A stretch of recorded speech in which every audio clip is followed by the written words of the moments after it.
All right, here we go. What's good, everybody? I'm Robert Dickens Jr. This is Ryan Reed. This is Elanders Frazier. This is John Gaal, and you're listening to Volta. Changing the conversation For percussion educators, Designers, and performers. Welcome, everybody, to another episode with Volta Percussion with guest artists Robert, Ryan, Elanders, and myself. No, we're not guests. We've been doing this for a while. But we thank you very much for hanging out with us and you being our guest. We hope you enjoy our content for today. If you have any questions or comments, please email us at voltapercussion@gmail.com. Today's topic: how do you deal with people with different from ideologies, teaching strategies in the music education world? Who would like to start us off? Oh. Nobody. No one wants to step into that. Who's drawing the straw? Eeny, meeny, miny, mo, catch a tiger by his toe. If it hard as them go, eeny, meeny, miny, mo. That was Elanders. That was me? Okay. You talk too much. Let's start with Ryan. Okay. oh Go. man, Go, Ryan. Go, Ryan. Go, Ryan. Go, Ryan. well, I guess the biggest thing, the biggest question is dealing with people with different teaching philosophies and different ideologies, because I think I deal with it in two different ways. I think if I join up with a team that has a different teaching style than me, and that's I guess kind of what we're talking about, is a lot of times I conform to like a little bit of what they want in terms of like, all right, I don't line up with their approach, but we didn't really discuss it, and I'm finding out, afterwards, like, hey, this is how we teach. Okay, let's do it. I can, as an educator, like being just flexible and malleable in our approach is obviously super important in terms of that, in terms of being able to work with different groups and especially as a young educator, like building that experience and getting that resume up. Now that I'm not in that young educator role, I think I take a little bit different approach. Whereas if it doesn't line up ideology wise, I'm usually not in that program for too long. Just because in my, can you give us an example without any names? Yeah. Well, in my experience, oh man, thanks, John. Well, there hasn't been. I mean, the biggest difference, the one that I can think of is like dealing with student expectation and then parent expectation. And it just, I was in a program, well, this has happened a couple times actually, where I've been in a program for a while and the expectation has started to change, and the level of like what is acceptable for kids and parents to say about what they think about the instructional staff and or the direction of the program got to be too much. And it's just like, this is not, unfortunately, this is just not worth the stress and the negative energy that it's causing me. So it's better if I just step off to the side, because clearly, like, what I'm doing is not working. And I also know I take the approach that I am not everybody's cup of tea. So, and I think as an educator, that's really important to understand that, like, hey, what I do is what I do, and it's not going to work everywhere, And I think this podcast is a perfect example of like 4 people that got really lucky. Like, I had never met any one of you guys. I think I, phone interviewed with Elanders and John, and we were all like, all right, sight unseen, let's just do it. And good choice. It's worked out.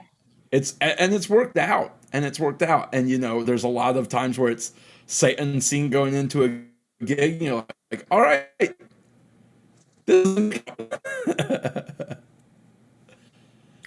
Like, So, I mean, I typically default to whoever's in charge, and just, it's not that I don't want to change a program. I want to influence a program, but I have to know how much influence I can have as a percussion instructor and how much my role is going to be into it. I have more influence now. I'm a paraprofessional in the school 4 days a week, seeing the kids 4 days a week, seeing the band director 4 days a week, discussing things 4 days a week, versus when I was 18 or 19 and in 2 days a week for marching band rehearsal at a school that didn't have an indoor program. So I was literally only there in the fall. You know? So I think your level of involvement, my level of involvement at the different programs I've been at has influenced those decisions as well. I think the word influence speaks to your maturity and your tenure as a fine instructor, like a fine wine. You know what I mean? Like, because like immediately you can tell like somebody that says, I want to go in and I want to shake things up, I want to change things. Like normally, like for me, concept wise, that reeks of like an amateur mindset, like immediately wanting to change things as opposed to gradually influencing. You know what I mean? Like the influence that you have. Go ahead, Ryan. Sorry, go ahead. Oh, I was going to say, I think we've all been in that situation. Like, I know when I was younger, I was like, I'm going to go in and this is what I do. And if you don't like it, get out. Yep. And now I'm like, this isn't going to work. You know, like, yeah, I serve the program. Yeah, so. Exactly. And that's kind of where I was headed, is like, you figure out what does it take within your skill set to serve the program, less than how is the program serving you, more or less. You know what I mean? Like, I think the ego comes out of it as you get older. Like, you know, it's like when you're younger, you're really trying to prove yourself and trying to prove what you can do as an individual, more so than as you get older. It's really about, what do I have to offer this particular program? Like, you know, I'm comfortable in what I can do with what I offer, and how can I offer that to this program? And a lot of the times what we find out is that, you know, if this program is not getting anything from what I have to offer, then yes, it is time for me to move on, because there is nothing that I can offer this program. That's not to say that other people cannot offer this program things. It's just that I don't have anything to offer this program. And it may be a program that's in their infancy. It may be a program that's well established. It can be either or, because sometimes you have a program that's in its infancy that just cannot, you know, sign on to the way that you like to structure things. You know what I mean? Like, they just cannot sign on to that logistical, mental, you know, however you want to say it, type of structure. And it's like, well, we tried it. We took a real good shot at it. And it is not, you know, it has not panned out to the way that it needs to for it to be constructive for either of us. So it's time for me to progress forward, and somebody else has to come in that is going to, you know, allow the program to breathe into whatever the next stage, you know, that it's going to be. And, you know, it's all kind of a learning process for, you know, whatever place that you go, and the different kind of people that you meet, because just like you said, you know, you're not going to get along with every single person that you end up working with, you know, and that's not, obviously that's not what we're talking about here. We're talking about conflicting, you know, ideologies, personalities, you know, with staff members, etc. But I think where the compromise starts to come into play is, what do you have to gain from learning from that individual? And what does that person have to gain from learning from you? And are there similarities in what you two offer? And, you know, are there differences that you two can glean off of each other that's only going to make your profile better as an individual contributor and educator, that will allow you to expand your resume as you continue to move forward? You know what I mean? And what I found a lot of times is, the people that are kind of unwilling to compromise are typically the ones that do not want to gain information. You know what I mean? It's like a lot of the times, if you don't want to compromise with others, it's because you're not willing to accept new information. And it's like, well, if you're unwilling to accept new information, you're going to have a real tough time, because at that point, you've shut yourself off from the learning scenario. You know what I mean? Like, if you're a teacher, you've got to constantly be learning, because I hate to say it, but if we stopped learning in the 1920s, we'd be dead. Like, as a society, you know what I mean? Like, it's 2020, and I look at 100 years ago. If we stopped learning as a society, we wouldn't have made it. You know what I mean? Like, we've got to continue to learn. We've got to continue to evolve. So as an educator, you have to put yourself in a position to continue to evolve your palette, to continue to evolve and refine, and continue to learn and broaden your perspective to new things. And that's not to say that you're always going to let go of every single thing that you do and completely like go through this metamorphosis every time you go somewhere different. But that's just to say, you know, hold on to some things, learn some things. Like you said, be malleable, put it in a blender and see what you like best, come out new. Okay, next place. Take in some things, learn some things, put it in a blender, see what you like best. Okay, come out something new. And then when you look back over that career, you start to see like you got a little bit of this, a little bit of this, a little bit of this, a little bit of this, a little bit of this. And you have this beautiful recipe book that was just built from time and time and time from working with all these different professionals, as opposed to if you just, you know, started with one recipe and tried to, you know, this is the only way I cook chicken. And like you rode that recipe out for like your entire career. It's like, yeah, some people will like that. But, you know, like if you're talking about going all the way around the world with that one recipe, you ain't going to make it that far, because there's a billion, you know, how many billion people are in the world? And that, like, that's the analogy that I can present. You know what I mean? Like, there's so many different people that are trying to learn different things. And as an educator, you have to be willing to know what ways work for 1,000 different people. You know what I mean? Because everybody learns something in a little different way. You know what I mean? And the more ways that you can learn how to facilitate, and this is some things that I've been learning in this book that we're having to read for my job called Telling Ain't Training. And it talks about 3 different ways of educating, which is kind of like, I got to pull it up because it's really interesting. Education, instruction, and training, right? So you're talking about education, instruction, and training. And, you know, 3 different ways where it's like training is like the nuts and bolts. Education is where you're like expanding upon things.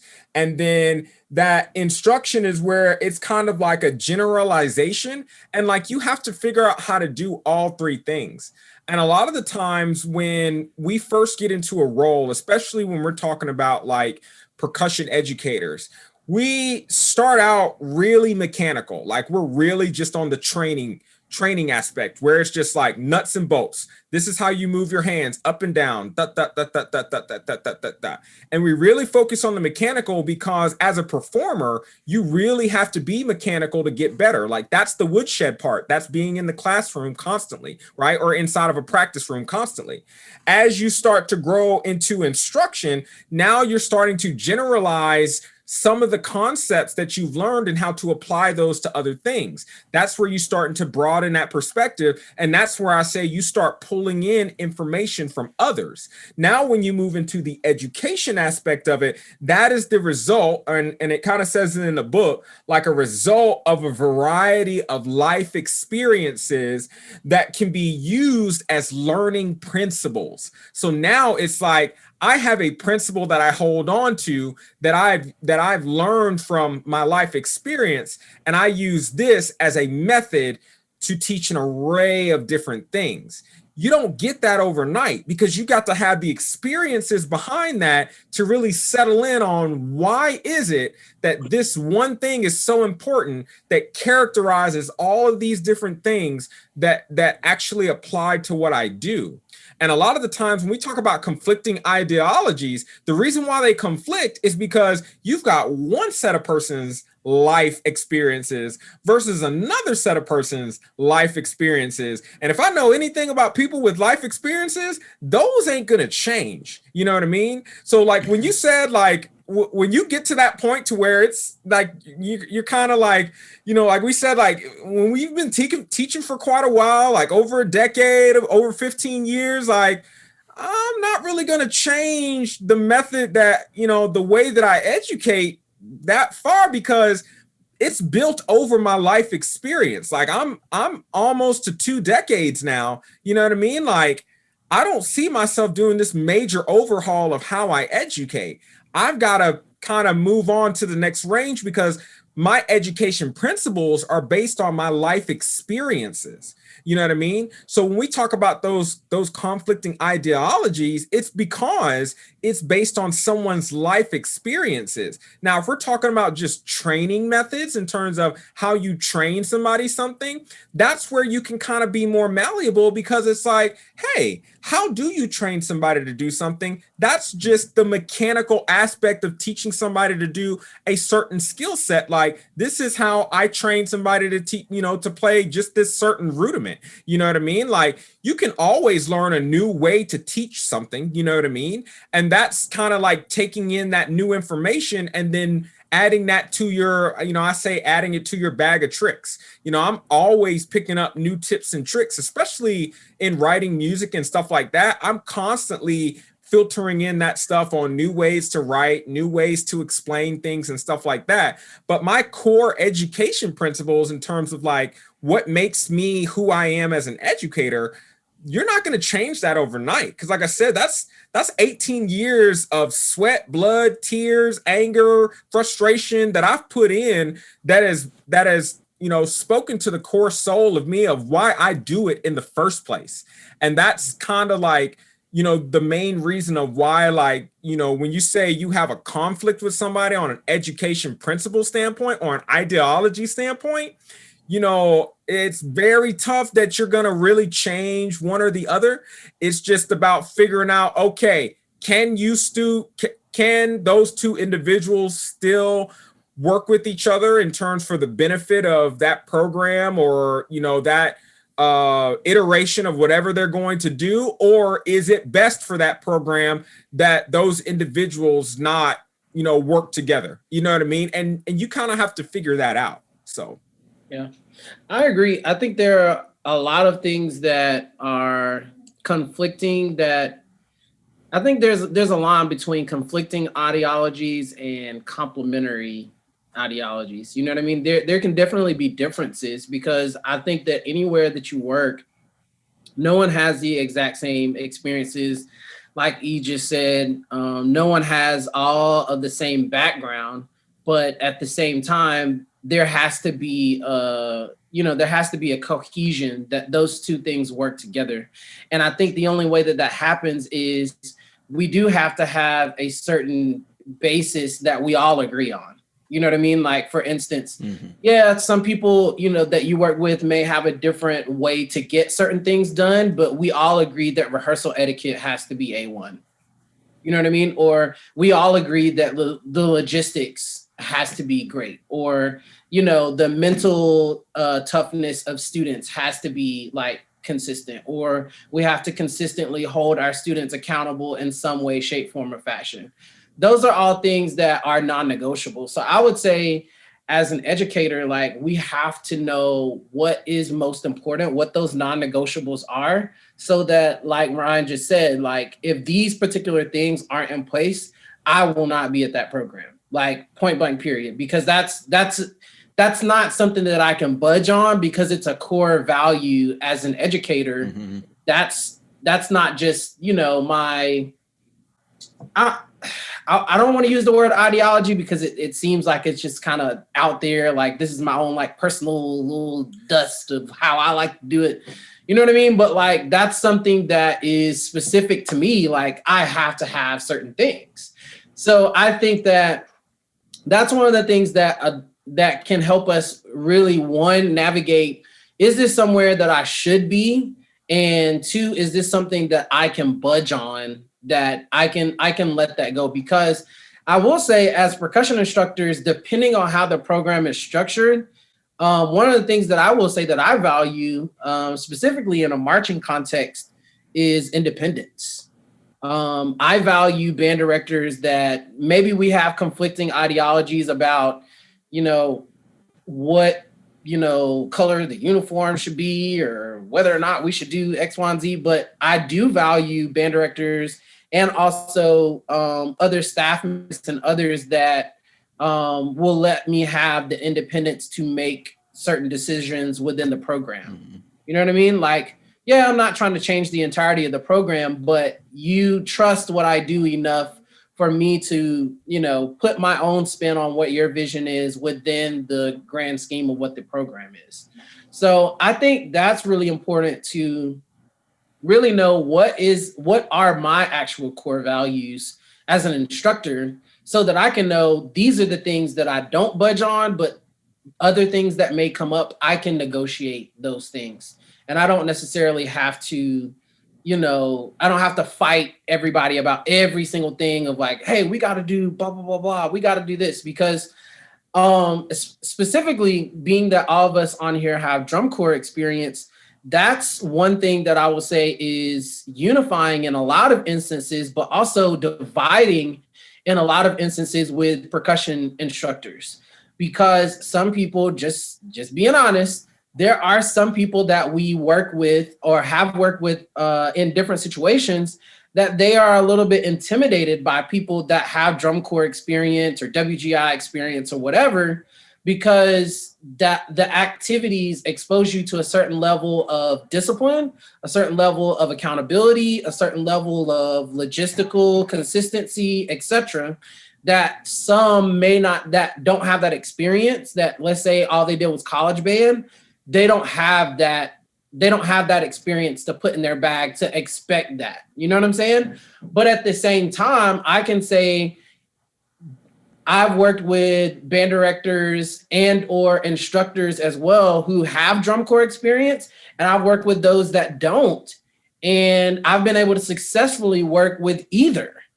So it's not like having drum corps experience is some big thing that like, you gotta have this, you gotta have marched WGI, you have to have done this. Sure, there's small tidbits of things that you might miss, but overall, our core values aligned as to, what we expect from students, what we expect from each other, how we teach together, how we interact, what our expectations are from the program. I think that's the thing that's the most important, because one of the things that I will say is a lot of directors and staff that I've worked with that don't have the experiences that I have had, they are open to that. They're open to, a new way of doing things, and they respect that, there's something else that's there. And I do the same way. I think there are some people that, yeah, they've never marched drum corps, but they could still teach at my school if they have the information and they know how to do it well, and they line up with the core principles that we have as a group. So I think that's really important to just make that distinction, because it's not even guaranteed. I see a lot of people put out on ads like, oh, well, like drum corps experience preferred, WGI world class experience preferred, this, that. I think that's good, but at the same time, I feel like it can be misleading, because we're also somewhat assuming that because this person has done a similar activity, that our core values are going to line up. And that's not always true. Great point. Great point. Yeah. I think almost a better way to think of it instead of ideology is like your own mission statement, because essentially we're all businesses, we're all privately owned, sole entrepreneur, corporations, whatever. But yeah, instead of almost having like, drum corps experience preferred or indoor experience preferred or whatever, it's like sponsor us. Right. It's almost like we should ask people to send us what their educational and self mission statement is, because I can teach. Like I've taught with band directors that haven't done drum corps, and I've also taught with band directors who haven't done drum corps in competitive bands, like it's a show band, and I have a blast doing that. Like just because I've done indoor and drum corps and all these things, like I don't like I like doing the competitive thing. It gives me additional motivation, but like if the program is on like, hey, we're teaching the kids this, and I'm like, that sounds great, but we don't do any of it competing, still sign me up. Like we're working on the same things. So I do think, like, for new and old educators, like, have a mission statement for yourself that like Robert was saying, and the Elanders were saying, like, your core values are part of your mission statement, and then anything, like, bands have it on their websites normally. So when you go to interview for a band, for a percussion job or a woodwind job or a brass educator job or whatever, look at the mission statement. It's right there almost, whether you're going to be in that program long term or not, or have the tools to be in that program long term. It's right there for you. I would say if you're listening and you're a young educator, whether you have some experience under your belt or not, I think the biggest thing when it comes to perspectives is go into each situation wide-eyed and with big ears. Because as a young educator, whether even if you have all this amazing experience or this terrible experience or no experience, right? Everything we go through in life, we're going to experience different things, and we can take a little bit from each of those experiences. And that helps shape who we are as people and as educators. And then sometimes you do just need that job because you need that money.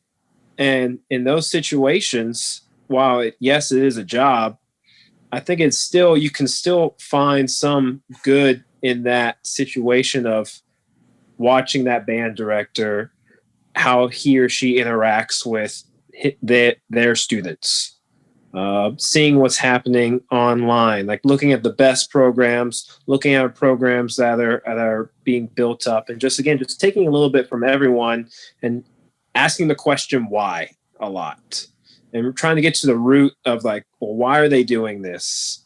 Well, it's because they believe this. Okay, why do they believe that? Well, because we have found in our experience when this is an outcome because of this circumstance or whatnot. Okay, that's interesting because I believe this differently. Why do I believe this differently? Not saying they're wrong or bad or good or whatever. It's just, it could be different. And I think the biggest question is why. So go into situations with big eyes, big ears, always asking why, not trying to create an argument, but to seek understanding to create your own perspective, ideology, understanding, whatever term you want to give it. I like that term you said, seek understanding, because I think that's beneficial for everybody that's trying to grow in any kind of career, is to try to seek understanding if they plan to be in something, long withstanding, is to try to seek understanding from their peers, seek understanding from, those who maybe they're the mentor or guide them, and to just try to find out, like, what motivates them to come in every single day and do what they do. Like, I find in those conversations, those are the ones where I have learned the most, more than any conversation that I've had about, like, drumming or technical or what kind of products that you use. But when I really get to know somebody about, like, what is their mantra and what motivates them to get up every day, that's kind of what really, makes me really consider, why is it that I continue to get up every single day, to do what I do, you know what I mean? And what motivates me to carry this weight, you know what I mean? The weight of the world, if you will, because I feel like the education profession is not for the lighthearted or for the faint of heart. Not everybody can withstand the pressure that comes with being an educator, because there is a lot of work with not a lot of thanks. There are a lot of days where you prepare a whole lot and you get nothing done. There are a lot of times where you have grand plans that never seem to go the way that you expected them to. And, you know, those are the moments where you really have to lean in on, you know, why is it that this is my mission? Why is it that this, you know, I have this purpose to do this one thing? You know what I mean? And, you know, kind of what you said, John, is like, sometimes you may just kind of need that job. But even if like you need that job, you really have to like get to the understanding of like, why this job? Like, there are a lot of other jobs you could take, but why this job? Why is it this job the one that I want to be a part of? I want to be associated with, you know what I mean? Like, what is it about it? You know what I mean? Like, I know for me personally, like the aha moment when a student like gets it, it's intoxicating, man. Like, it is one of the most beautiful things in the world to know that a student they just wrap their head around that concept, and seeing that over and over again. It's just like, man, I'm so happy whether I get you there or not. Like, even if I just like 0.00001, that's all I added to it. I am so happy to see that process happen. You know what I mean? Because I know that, you know, in the world of things, like, that person now can go change the world doing something, because now they have transitioned from not knowing something to knowing something. And that in itself is a lifespan thing. Like, your entire life, you're going to be going from not knowing something to knowing something. That's from childhood all the way to an adult. And I will say it, like, from being a new parent to kind of being an older parent. And my daughter's only 6, so it's not like she's like a teenager or anything like that. But you know, I used to tell my friends all the time, like, it's so wild seeing her learn things for the very first time. You know, when you're an adult, you don't really, you know, you only hang around adults. You see people learn things, you just kind of push it off to the side, because we're adults. We always learn things all the time. When you see a kid learn something for the first time, like really learn something for the first time, it's something that they have never, ever, ever conceptually on a concept standpoint, have never experienced before in their life. It's like the very first time they have ever done it, ever. And that aha moment for them is just like, wow, I wish I could go back to that moment where I had learned something for the very first time from absolutely no inclination. You know what I mean? And like that moment is almost kind of crazy, because it's rare in life that we get to see that now. A lot of the times you have prior experiences, you have things, you know, skills that are transferable. Like, oh, you want to be a percussionist? Oh yeah, I've played piano before. That's a transferable skill. You know what I mean? Like, you have finger dexterity. That's a transferable skill. It's not, I've never done anything like this before. You know what I mean? Like, those are rare things that we have in and you know, as we're teaching, like, the kind of age ranges that we teach, like middle school, high school, etc. So it's like seeing that aha moment, like whenever you have that opportunity to say, okay, we're going to learn something completely brand new off the rocker. How many of you have ever, you know, learned how to play this? And they're like, none of us. Fantastic. Let's do it. You know what I mean? Like, that's where you really get to challenge yourself as a teacher, as an educator, to really get them engaged into something that they have never, ever taken part of or seen or done before. And that's where you really tap into that part of the brain that really challenges the notion of, why is it that you do what you do as an educator, but then that connection point from, you know, learning something completely brand new. You know, in my mind, like, when I think about, like, you know, the moments where I've ever had like an issue with somebody, you know what I mean? I've never felt that an issue was unsolvable, because I know that a lot of the times when somebody does have an issue, typically it's coming from a place of care, and it's coming from like a truly passionate place where it's like, I really care about this progress, and this is why I'm reacting the way that I am. And a lot of the times it's just really figuring out what is it that somebody really cares about, and why is it that that particular thing or that particular frustration is pressing on them in that particular way. You know what I mean? So it's like every conflict that I've ever had with somebody inside of the educational realm has been a frustration that conflicts with how they personally see the world through their educational lens, and figuring out what is it about that that we can speak to on an educator to an educator level, and how can we continue to move forward together knowing that about each other. And a lot of times it's just because we have never talked about it before, right? We've never sat down and had that conversation or said, hey, this is how we see the world about this particular topic.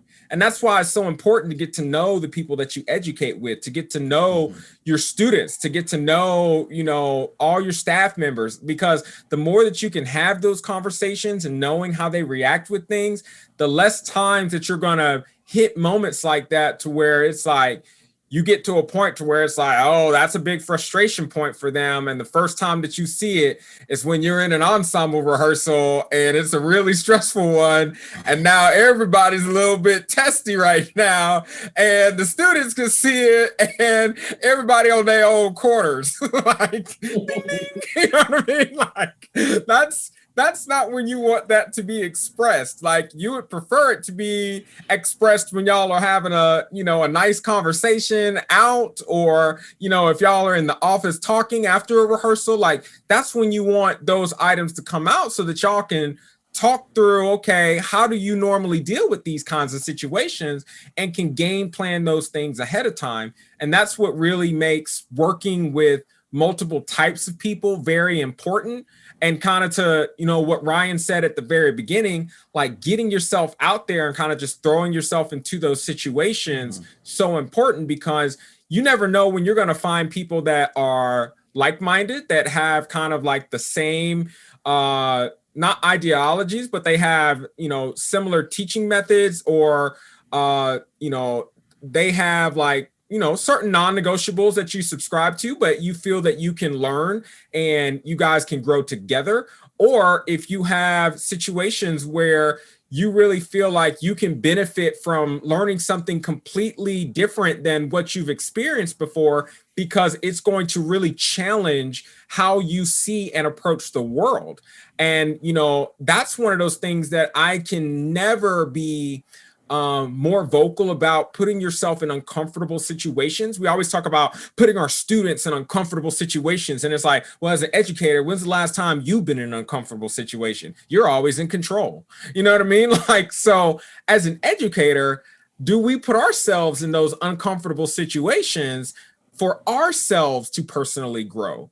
And how often do we do that in order to progress as educators?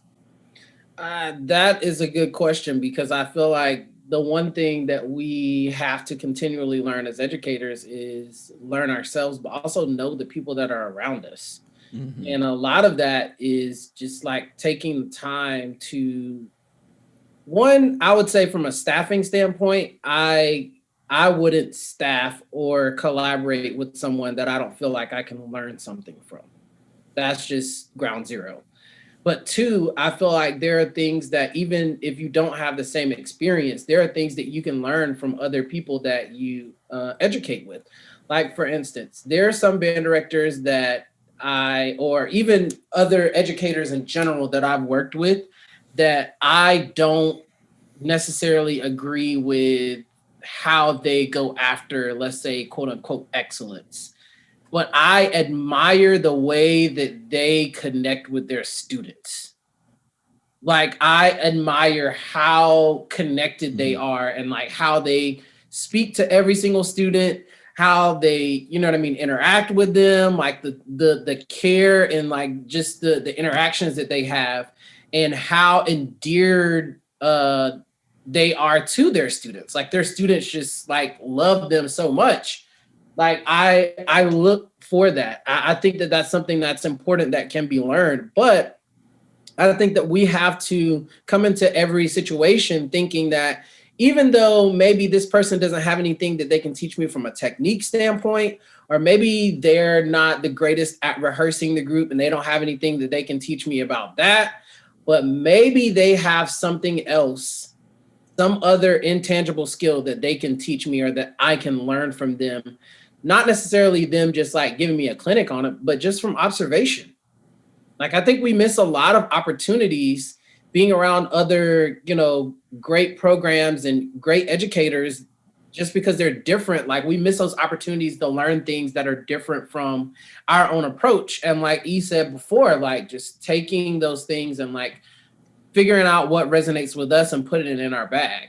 You know, I think that's one of the most important things. Like, I would say for me, as you know, as my own personality, I'm definitely more of an introvert. Like, I'm not Mr. Hey, how are you doing? How's your day going today? How's this? Blah, blah, blah, blah. How's your mom? How's the weather? Blah, blah, blah. Like, I hate doing stuff like that. However, I have learned a lot from the directors that I've been around that like I have to do that on a consistent basis. Like, I have to figure out how, okay, I have to go after games and go have, you know, some adult beverages with other people that I work with on purpose, just because like that's a necessary thing that I have to do with my other band directors and other people that I work with that maybe I wouldn't like choose to just flat out hang out with them. Like, we need to do these things because I think that allows the things that maybe we clash on, that allows people to be open to your ideas too. And I think that's something that happens sometimes with percussion instructors. Like, you're working with other people that either they're on the same level than you, or they're someone that's kind of like your superior in some way, shape, form, or fashion. And it's like, these two things are always bumping up against each other as far as like how you think the program should be run and how they think the program should be run. And it's not like you disagree on educating students. Maybe you have a different level and like your level is like, I think they should know this. And this person, their level is like, well, I think this is good. Or, you know what I mean? Or like, I think that all of our kids should learn all of our, you know, rudiments, but like this person wants to start them off with, you know, choo-choos, and this person's like, hey, wait a minute, we haven't played Flam yet. They don't know what grace notes are. What are we doing?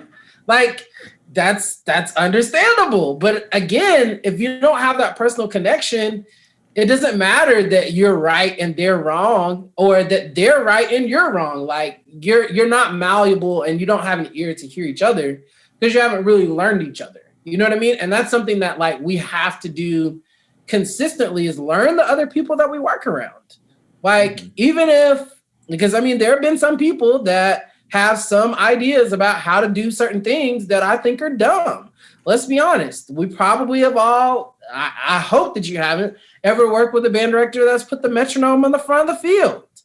That's happened before. Have you ever worked with someone that thought, hey, well, that's great. Let's have like the front ensemble count things off of just something ridiculous. You know what I mean? Like, who would ever do that? Nobody would ever do that, because that's just like, come on now, really? Like, sound doesn't work that way. That never lines up. Come on.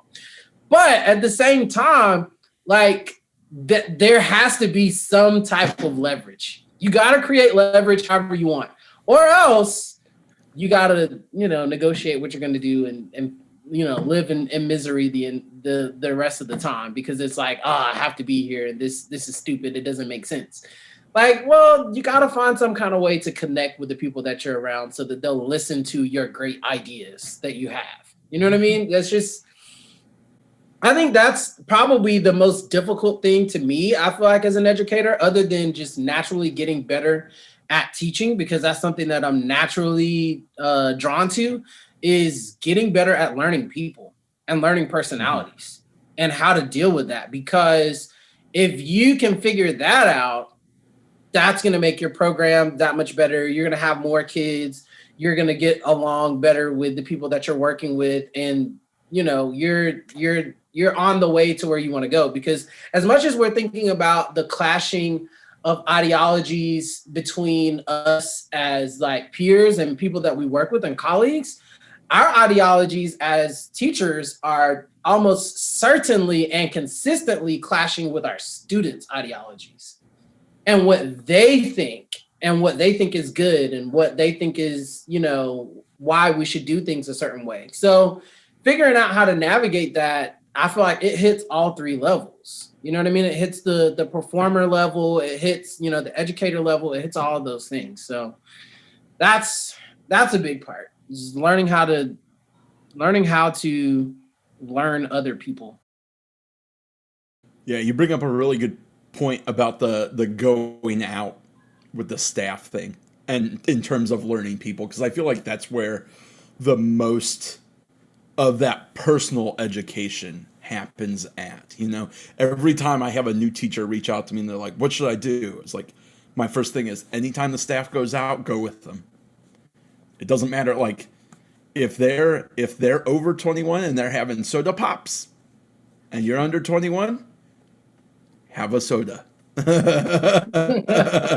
Like, drink your water, whatever. But you gotta be there and you gotta listen, because they have more teaching experience, and as E brought up earlier in the podcast, they have more life experience, and their life experience has guided them, and it's probably they've had experiences that you will have, especially if you're a younger teacher, 18, 19, 20, and you can learn the mistakes they went through before you have to deal with them, and maybe you can navigate around those, and then you make a different set of mistakes that then you can pass on to your peons when they come up 4 or 5 years behind you, and that kind of thing.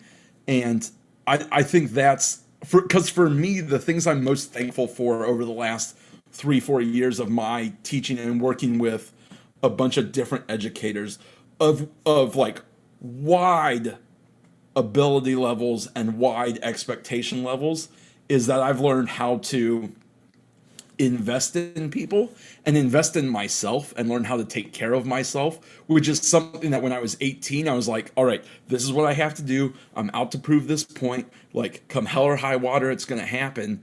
And the older you get and the more things you put on that list that you've done, you realize that those things aren't as important or aren't as necessary.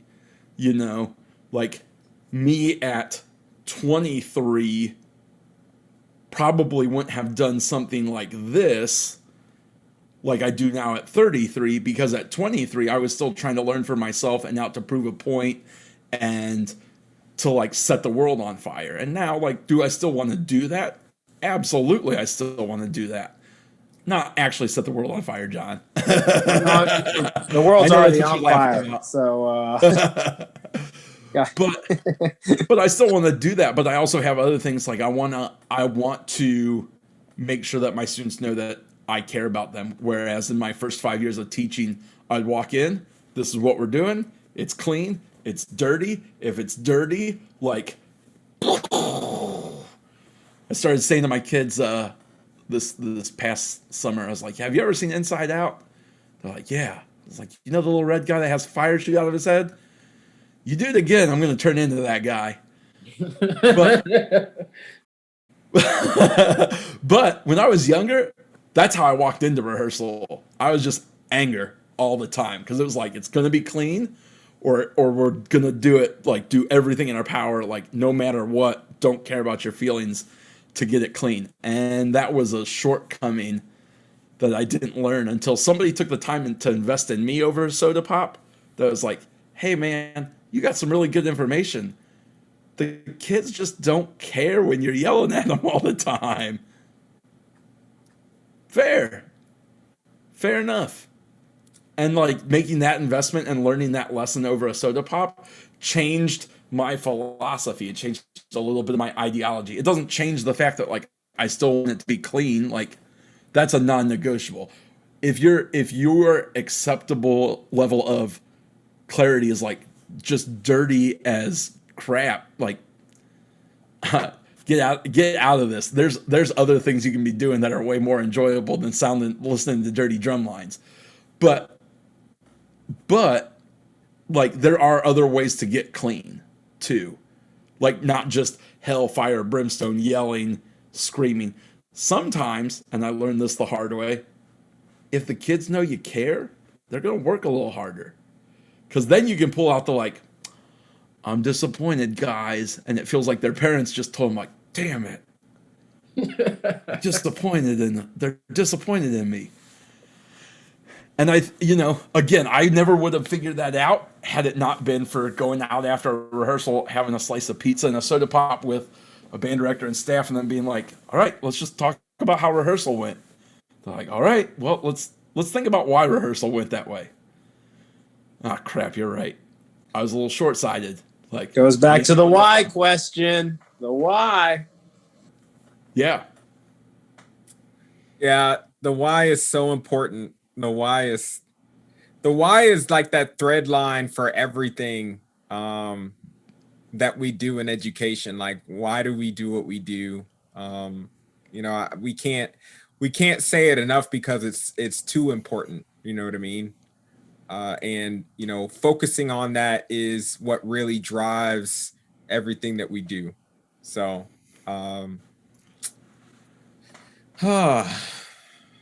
man.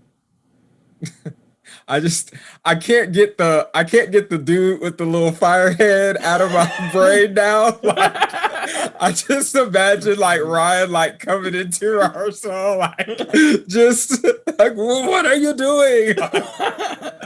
Yeah. Like, I just do. Man.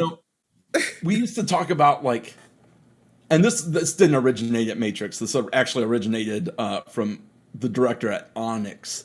Mike Lentz did a thing on flow marching, I think, about his system of the 4 Ds, which is discover,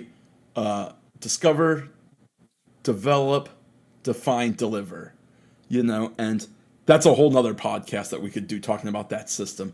But I think, Elanders, what you were talking about earlier about your daughter learning stuff for the first time, like, that's the discovery portion of it. Like, literally you're not learning something, you're literally discovering something for the first time.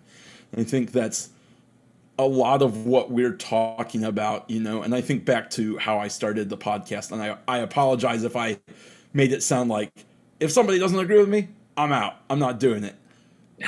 When I was younger, there was a lot of learning that needed to happen. And all younger educators need that. And when I say, like, if things don't line up and not working with a group now, I think it comes down to that discovery aspect of things. Like, are we trying to discover things not just as educators, but as students, but also as, like, people trying to discover how to work together, discover better ways of teaching, discover all these things?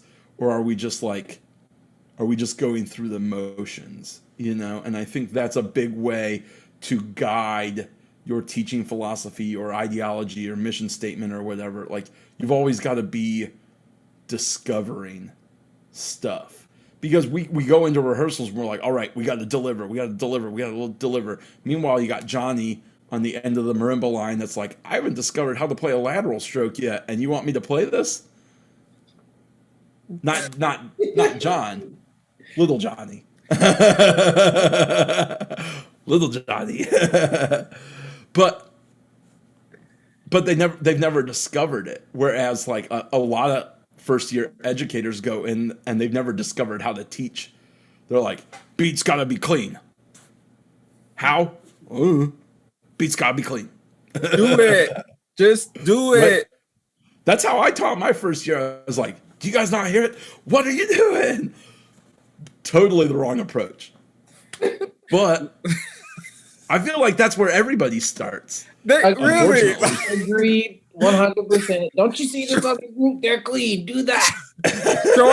Short, repetitive phrases that you may or may not have heard elsewhere. Listen, first left diddle. Yeah, no real content. Like, it's like, do you know what you just said and how it applies to what you just said? Can you say it again for me? No. Can you explain what you just said? Like, What is you know what you just said? Nah. Okay. Head on out. It's the truth though. Like, we all started at that point where it's just like we were hungry to get other people engaged. Like, I felt like we were so excited about getting other people like engaged in this thing that we did, that we were less concerned about, like Ryan said, the discovery of what it took for us to get them to that point, more so than just follow me and you'll get there. And it's like, well, where are we going? I don't know yet. Well, how do we get there? I'm still figuring that out. Just come on. You know what I mean? It's like when you grab a friend and you just get in the car and just like, let's go. It's like, what are we doing? Just put your seatbelt on. Let's go. You know what I mean? Like you just driving, And then by the time you're getting older, now you figured out how to read a map. You figured out you got to bring snacks on the road trip. Can't be going nowhere thirsty. You know what I mean? Like, got to stop for bathroom breaks. You know what I mean? Like, now I know how to do a road trip successfully. When you were younger, you just get in the car and just go. You know what I mean? But like, that's the quintessential, thing that we're talking about here is like, as you get older, like we said, more refined, now you start seeing that roadmap kind of flesh out the way that it needs to. And what we try to do in the podcast here is just trying to give you those tips and information now, so that if you are that person that is you saying, I want to be an educator, I want to teach, I'm teaching 4 drum lines right now, man. Like, that's great. I taught 4 drum lines when I was young. Fantastic. Listen, like, don't do what I did. Like, it can hurt. You know what I mean? Like, just we're giving you some of our, our hot takes, our playback reels, whatever you want to call it, some of our stuff of what we went through and how it can potentially benefit you as you're going through those phases. And then if you are a working professional, like, you can, internalize this stuff and think about what more, can I add to my, persona? What more can I, subscribe to and align to that's going to benefit me going forward into this? You know what I mean? I find that, anytime I read a good book, which is very rare because I'm not a reader, I read maybe 2 books a year. And that's compared to the number of movies that I watch per year. That's pretty accurate for me. I watch maybe 3 movies a week compared to 2 books per year. So that's pretty good for me. Right. But those 2 books are, they're very impactful for me. And I internalize that content of how it makes me feel, what it makes me think about, and how I now look at the world differently after reading that content. And that's kind of what we started with this podcast is, how do the 4 of us, our experiences, and how can that affect others out living in the world as educators, as designers, as students? How can we benefit others by just sharing what it is that we have gone through and kind of the way that we see the world, and how can it be a benefit? So hopefully it is. Hopefully it's a benefit. Mm-hmm. What else we got, guys? All great things. John, been a little quiet, my friend. I'm listening. I just listen. John's taking right now. I'm really good at listening. Wide eyes and big ears. That's what he said, right? That's what he said. Yeah, man. Taking it in, man. I agree. I think that everybody's had that first experience where you're just like, this is gonna be good. Like, come hell or high water, everything I go. Like, I don't know. I know for me, I think what I had in my mind is my first experience as an instructor. And I don't know if anybody else has followed this person this way, but if you've ever followed Lee Bettis at any point in time, Lee Bettis, like any time that he comes to a group, like it is distinctly different and it is very apparent that he's there immediately. He has his own methods and his own way as to how he achieves that. For example, Carolina Crown 2007. Let's just be honest. If you don't know anything about drum corps at all, prior to 2007, no one would ever say, I'm purposely going to Carolina Crown to play drums at all. I'm just gonna be honest. Crown, please don't nobody kill me. It's real facts. Nobody was going to do that. And everyone always knew that they had a good horn line, and everyone knew that, parts of their program and stuff were good. That's just a reality.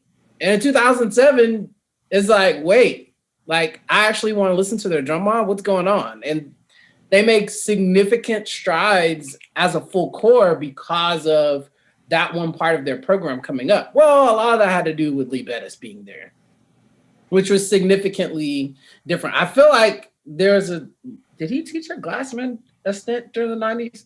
Anyway. Well, how many years there before 07, or did he just show up and then boom? He was there in 2007, 2008, I believe 2009, and then he was gone. But if I'm not mistaken, in 2007, that was the highest Carolina Crown placement up until that point as a full core, somewhere, definitely in drums for sure. But I can't verify whether or not that was the highest placement full core at that point. I mean, some people say that they should have beat Vanguard in finals that year. It was in California, all those kinds of things, supposedly. But that was definitely the first year that, like, I think Carolina Crown got like DCI fan favorite, and like people really started to pay attention to them as a full core. But anyway, getting back to my point about Idealogies Bettis, as Ralph Hardiman likes to call him. He is such a personality that he has a very distinct like change of a group like immediately when he gets there. And that is 100% what I had in my head, like as like, oh, I'm teaching my first drum line, like people are gonna know immediately, like they're like significantly better. And it's like, it doesn't really work that way, especially on the level that we're actually teaching on. Those of us that are teaching like, high school, open-ish type, like it takes more time for stuff like that to happen. There's a lot more factors involved. You know what I mean? Like it's a slow walk. It's a progression. So I definitely have that in my head. What? I want it now. Exactly. Like, can't we be like the best of all time, like yesterday? Like, that's what I'm trying to do. Like, why not? Like, can we be like Scholastic World Champions like 3 years ago? Like, why? Like, what are we waiting on? We should have beat Chino Hills already. Like, I don't understand. Like, but it's like, man, that stuff takes time and it takes progression. And I think that it's definitely humbling, and I think that it's also like it helps us to value that stuff when it gets there, because as much as we think of these programs that are really great, like there was a time when you didn't know that name. You know what I mean? If you go back to 2001 and you'd be like Chino Hills, people are like, who's that?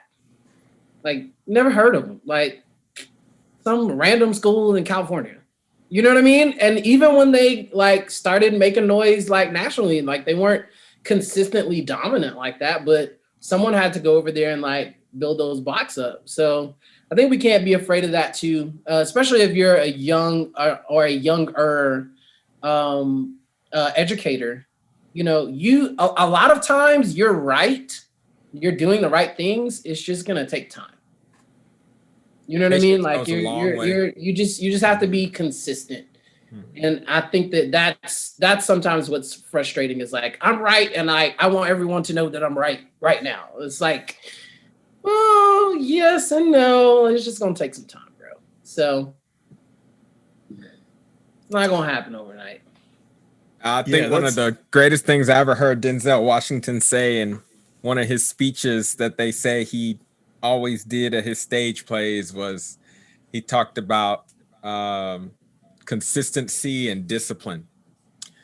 And I'd say add patience to that. But I mean, really, you have to have patience to have discipline with things, you know what I mean? But that consistency is key, but being disciplined to get up every day and focus on the right things, it cannot be said enough in anything that you want to be great at. You know what I mean? Like, even if, you know, my little girl right now is still trying to make sure that she gets her cursive letters right.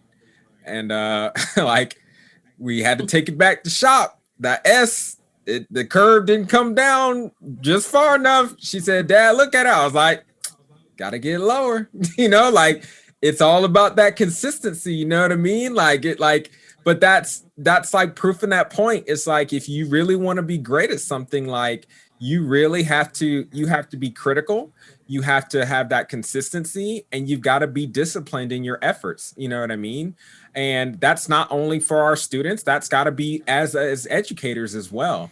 And I think, you know, we talked about this in one of my team meetings this week, actually, where, you know, we talked about practicing what we preach a lot. You know, we spend a lot of time having these big motivational speeches with our students about effort and discipline and showing up and doing the right things. And it's like, well, how much of that are we internalizing, you know, to ourselves? You know, yeah, we plan everything out, but then how much of that effort, discipline, honestly, do we apply to ourselves and hold ourselves to account? You know what I mean? Like, because we're there to hold our students to account constantly, but who's holding us to account to make sure that we're increasing our efforts, we're increasing our profile, we're increasing our mental capacity, our knowledge rate, our knowledge level, et cetera, et cetera. Like, we've got to continue making those strides day in and day out, and making sure that we're pushing levels and continuing to increase knowledge as we go forward, you know, through, you know, our progression level. So so much important points, man. Like, geez Louise, this is great. Yeah, this has been an enlightening conversation, gents. Mm-hmm. And as our Sir Sean Connery, rest in peace, would say, it's just been a very enlightening conversation. So, man, John disapproves. Wow, It was a close impression. I'll give you props for trying. thanks, man. I'm still working on it. My wife does a better British voice. She does a great British voice, actually. She was. I shouldn't judge you because I can't do it, and I know I can't. So kudos to you for trying. Thank you. I appreciate that. Keep That's trying. the fakest thing John Gaal has ever said in his entire. The one and only apology you'll ever hear from John Gaal. You heard it. You heard it here live. Oh, we haven't edited this mix yet, so Elanders, I need you to snip that out. Not gonna do it. I need it to be heard. I want it to be heard in Oceania.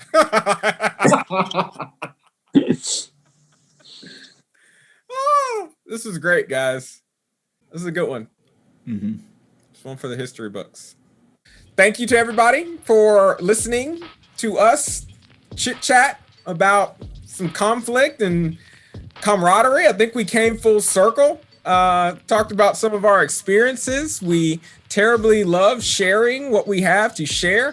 As always, as John mentioned earlier, if you have some things that you'd like to hear us discuss in the future, feel free to reach out to us at our email, voltapercussion@gmail.com. We also have a handle at Instagram, which is Volta Percussion. You can find us there, see little tidbits and clips of the videos that we post.